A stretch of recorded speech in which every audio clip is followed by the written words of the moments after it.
हमारे प्रदेश अध्यक्ष महोदय লাল শক্তি নিউজের পর্দায় আপনাদেরকে স্বাগত। সততার পথে সাহসিকতার সাথে আমরা আছি আপনাদের সাথে। আপনার এলাকার ঘটে যাওয়া যে কোনো অনিয়ম, অন্যায়, অবিচার, কোনো ফটো, ভিডিও ফুটেজ থাকলে পাঠিয়ে দিতে পারেন আমাদের হোয়াটসঅ্যাপ নম্বরে। আমরা আছি সদা তৎপর আপনাদের সহযোগিতায়, রাত দিন 7 দিন। এই মুহূর্তে আমাদের হাতে থাকা আপডেট তুলে ধরছি আপনাদের উদ্দেশ্যে। আসন্ন লোকসভা নির্বাচনকে সামনে রেখে পূর্ব এবং পশ্চিম ত্রিপুরার দুটি আসনের প্রার্থীকে বিপুল ভোটে জয়যুক্ত করার আহ্বান নিয়ে মাঠের নির্বাচনী প্রচার জোর কদমে চালিয়ে যাচ্ছে ভারতীয় জনতা পার্টি। আজ কুমারঘাটে পুনরায় অমিত শাহ একটা নির্বাচনী সমাবেশে সামিল হলেন। সাথে ছিলেন রাজ্যের বর্তমান মুখ্যমন্ত্রী প্রফেসর ডক্টর মানিক শাহ। সাথে উপস্থিত ছিলেন প্রাক্তন মুখ্যমন্ত্রী তথা বর্তমান পশ্চিম ত্রিপুরা লোকসভা আসনের প্রার্থী শ্রীমান বিপ্লব কুমার দেব। সাথে পূর্ব ত্রিপুরা আসনের ভারতীয় জনতা পার্টির মনোনীত প্রার্থী কৃতি সিং দেববর্মা উপস্থিত ছিলেন। পুনরায় কেন বললাম, এই মাঠেই বিগত 2018 বিধানসভা নির্বাচনের আগে দেশের স্বরাষ্ট্রমন্ত্রী অমিত শাহ এসে গালবোড়া প্রতিশ্রুতি দিয়েছিলেন। এই মাঠে দাঁড়িয়ে তিনি বলেছিলেন 200 দিনের রেগার কাজ, 340 টাকা মজুরি, প্রথম বছরেই 50,000 কর্মসংস্থান। আদৌ তা বাস্তবায়িত কতটুকু হয়েছে তা এ রাজ্যের মানুষ ভালো বলতে পারবেন।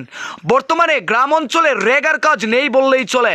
আর সামাজিক ভাতা সেটা এখন তালাবন্দি, কারণ অনেকেরই বয়স্ক ভাতা পাওয়ার যোগ্যতা থাকলেও আজ অবশ্য বিগত সরকারের মতো প্রাপ্ত বয়স্ক হওয়া মাত্রই বয়স্ক ভাতার ভাগ্যে জুটছে না।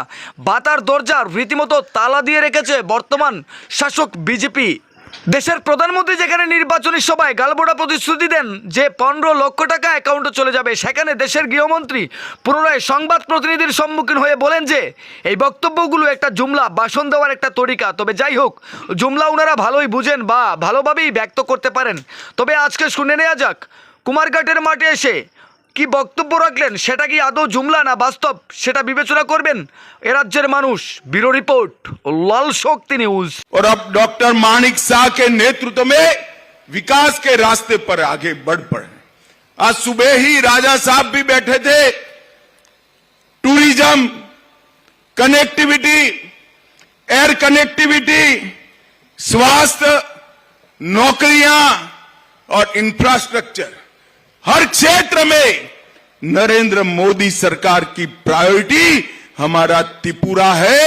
और मैं आज बताने जा रहा हूं, त्रिपुरा में भी हमारी प्रायोरिटी हमारा ट्राइबल एरिया भारत सरकार का प्रायोरिटी है। भाइयों, সরকারের গৃহমন্ত্রী শ্রী অমিত শাহজি আমাদের মাঝে উপস্থিত আছেন। আমাদের ত্রিপুরা প্রদেশ বিজেপির মাননীয় সভাপতি শ্রী রাজীব ভট্টাচার্য মহোদয় উপস্থিত। আমাদের পশ্চিম আসন থেকে ভারতীয় জনতা পার্টির যাকে মনোনয়ন দেওয়া হয়েছে, আপনাদের সবার পরিচয় যিনি